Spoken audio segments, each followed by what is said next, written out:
75 வயது தம்பதி மேல ராட்வீலர் நாயை ஏவி இருக்கிறாரு இங்க ஒரு வக்கீல் மகன். சாதாரணமா தொடங்கின வாய் தகராறு நம்ம குற்ற சரித்திரத்திற்குள் வந்த பின்னணி என்ன? சென்னை 1000 விளக்கு பகுதியில் உள்ள பூங்காவில் ஒரு தாயையும் அவரின் 5 வயது மகளையும் ராட்வீலர் நாய் கடித்து குதறிய சம்பவத்தை யாரும் மறந்திருக்க மாட்டார்கள்.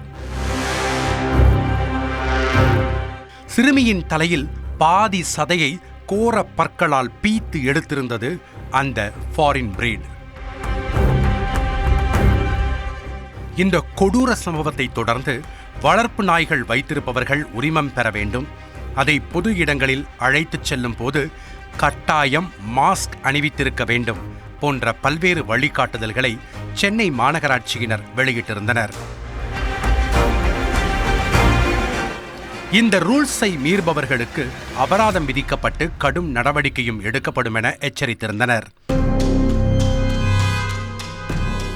1000 விளக்கு சம்பவத்திற்கு பிறகு ராட்வீலரின் பெயரை கேட்டாலே பொதுமக்கள் அச்சத்தில் நடுங்கி போயிருந்தனர் என்றேதான் சொல்ல வேண்டும். இந்த சூழலில்தான் சென்னை கொளத்தூர் அருகே உள்ள புத்தகரம் பகுதியில் மீண்டும் ராட்வீலர் சம்பவம் செய்து அனைவரையும் பதைக்க வைத்திருக்கிறது.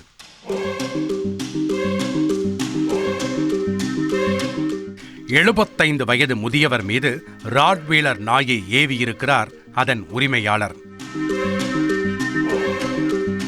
என்ன விற்று என பல முறை கெஞ்சியும் கொஞ்சமும் மனசாட்சியே இல்லாத அதன் உரிமையாளர் கொடுத்த ட்ரெய்னிங் சரியாக ஒர்க் அவுட் ஆகிறதா என சோதித்து பார்த்திருக்கிறார்.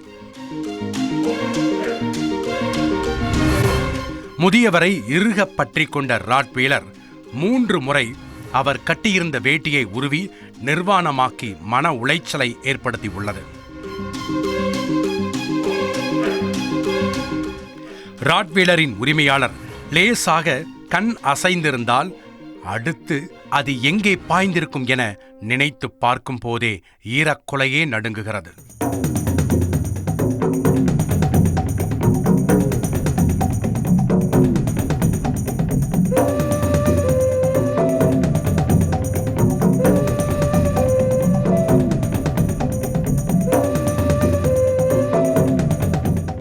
காலை போட்டு அப்படியே சோறுல போட்டு அவரை விட்ட உடனே வேட்டி கீழே வேட்டியை பிடிச்சு அங்க வர போயிடுச்சு. நடந்த சம்பவத்தின் பின்னணியை அறிய செய்தியாளர் வெங்கடேஷை புத்தகரம் பகுதியில் உள்ள ராஜம்மாள் நகருக்கு அனுப்பி வைத்தோம். நாயை கூலிப்படையைப் போல ட்ரெய்னிங் செய்திருந்த உரிமையாளரின் பெயர் கவியரசன். இதே பகுதியில் அவர் 2 வருடங்களாக வசித்து வருவதாக சொல்லப்படுகிறது. இந்நிலையில் சென்ற திங்கட்கிழமை இரவு கவியரசன் அவருடைய ராட்வீலர் நாயை வாக்கிங் அழைத்துச் சென்றிருக்கிறார். அப்போது எதிரே வந்த ஒரு பெண் ராட்வீலரை கண்டு பயந்ததோடு கவியரசனிடம் குடியிருப்பு பகுதியில் இவ்வளவு பெரிய நாயை மாஸ்க் அணிவிக்காமல் அழைத்து வருவது தவறென சுட்டிக்காட்டியுள்ளார். ஆனால் கவியரசனின் தந்தை பெரிய லாயராக இருப்பதாக சொல்லப்படுகிறது.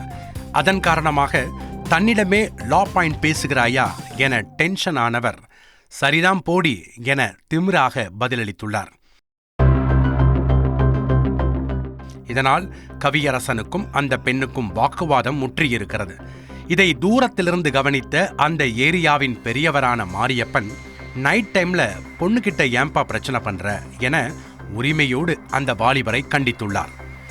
இதோ வந்துட்டார்ல நாட்டாம என மாரியப்பனையும் கவுண்டர் அட்டாக் செய்த கவியரசன் வார்த்தைகளால் அவரையும் லெஃப்ட் ரைட் வாங்கியிருக்கிறார்.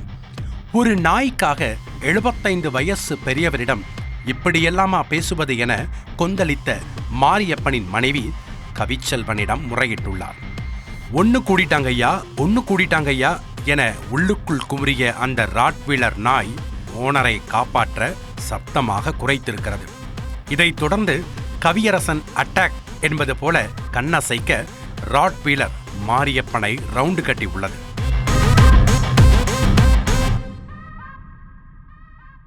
அங்க அடியன்னு கேட்டுச்சு.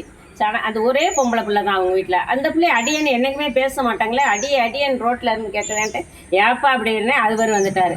எப்பா போப்பா அப்படின்னாரு. இருடா உன் வீட்டுக்கு தான் நான் வாரேன் அப்படின்னு சொல்லிட்டு சந்துக்குள்ள கூடி ஒரு செகண்ட் நான் இவரை கூட்டிட்டு வீட்டுக்குள்ள போயிடுவோன்னு பார்த்தேன். போங்களே வந்து எங்களை அந்த பாடுபடுத்திட்டான்.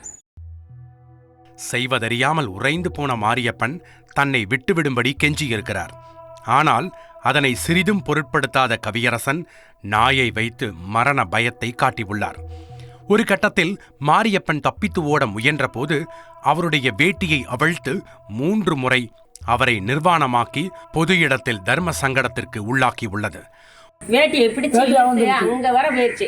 அப்புறம் நான் எடுத்து அவர் கட்டி விட்டேன். 2 நேரம் வேட்டியை வந்து விட்டுருச்சு. ஏன்டவர் இப்படி தலையில கதறாரு. என்னால கட்டின பொண்டாட்டி எப்படி பார்த்துக்கிட்டு இருக்க முடியும் சொல்லு? எனக்காக உழைச்சி போடுற மனுஷனை அப்படி கடிக்க விட்டுட்டு நான் ஓட முடியுமா? அவர் பின்னாலே தான் இருந்திருக்கேன். அவ்வளோ நேரமும் அவர் கூட தான் இருந்திருக்கேன். விடுப்பா விடுப்பா பிடிப்பா பிடிப்பான்னு கத்த என்னன்னு கேட்கல. இந்த பாவமெல்லாம் சும்மா காட்டி விட்டுக்கிட்டே இருக்கான். ஒரு கட்டத்தில் ராட்வீலர் மிகவும் இறுக்கமாக கட்டிப்பிடித்ததால் இது கொஞ்சம் கோளாறான நாய் என பயந்த மாரியப்பன் அதன் பிடியிலிருந்து தப்பித்தால் போதுமென வீட்டிற்குள் ஓடிச் சென்று உயிரை காப்பாற்றியுள்ளார். இந்த பிரச்சனை இத்தோடு முடியவில்லை. மறுநாளும் கவியரசன் ராட்வீலர் நாயை கெத்தாக வாக்கிங் அழைத்து வந்து ஏரியாவில் இனி யாரும் சத்தம் போடக்கூடாதென மாஸ் காட்டியுள்ளார். இந்த பிரச்சனையை இப்படியே விட்டால் என்றாவது ஒரு நாள் இந்த ராட்வீலர் ரத்தம் பார்க்காமல் விடாது என அஞ்சிய பொதுமக்கள் 100க்கு கால் செய்து போலீஸை வரவழைத்திருக்கிறார்கள். அன்று இரவே நாயோடு தெரு தெருவாக சுற்றி கொண்டிருந்த கவியரசனை மடக்கி பிடித்து போலீஸ் விசாரணை மேற்கொண்டிருக்கிறார்கள். அப்போது போலீசிடம் இது சாதாரண நாயில்லை, 13 லட்சம் கொடுத்து வாங்கிய லண்டன் டாக், இதுக்கு விசேஷமான ட்ரைனிங் எல்லாம் கொடுத்திருப்பதாக அந்த நாயின் அருமை பெருமைகளை அடுக்கியுள்ளார் கவியரசன். அதோடு நாயை வாக்கிங் அழைத்துச் செல்லும் போது அந்த பெண் முதலில் கல்லை கொண்டு எரிந்ததாகவும் அதுதான் அனைத்து பிரச்சனைகளுக்குமான தொடக்க புள்ளி என தெரிவித்துள்ளார். முதியவரும் அவருடைய மனைவியும் என்ன நடந்தது என்றே தெரியாமல் வக்காலத்து வாங்க வந்தார்கள் என்பது கவியரசன் அவர்கள் மீது வைக்கக்கூடிய குற்றச்சாட்டாக உள்ளது.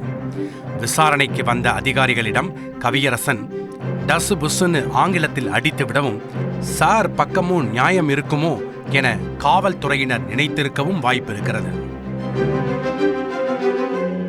எனினும் இந்த சம்பவம் தொடர்பான சிசிடிவி காட்சி இணையத்தில் வைரலாக பகிரப்பட்டு பெரும் அதிர்ச்சியை ஏற்படுத்தியுள்ளது. கவியரசன் மாஸ்க் அணிவிக்காமல் ராட்வீலரை வாக்கிங் அழைத்துச் சென்றது தவறு என விலங்குகள் நல ஆர்வலர்களும் சுட்டிக்காட்டியுள்ளனர். இந்த சம்பவம் தொடர்பாக காவல்துறையினர் கவியரசன் மீது 2 பிரிவுகளின் கீழ் வழக்கு பதிவு செய்து தொடர் விசாரணை மேற்கொண்டு வருகின்றனர். நடந்த சம்பவத்தில் கடும் மன உளைச்சலுக்கு ஆளான மாரியப்பனும் அவருடைய குடும்பத்தினரும் அந்த நாயையும் கவியரசனையும் பிடித்து ஜெயிலில் போட வேண்டுமென வலியுறுத்தி உள்ளனர்.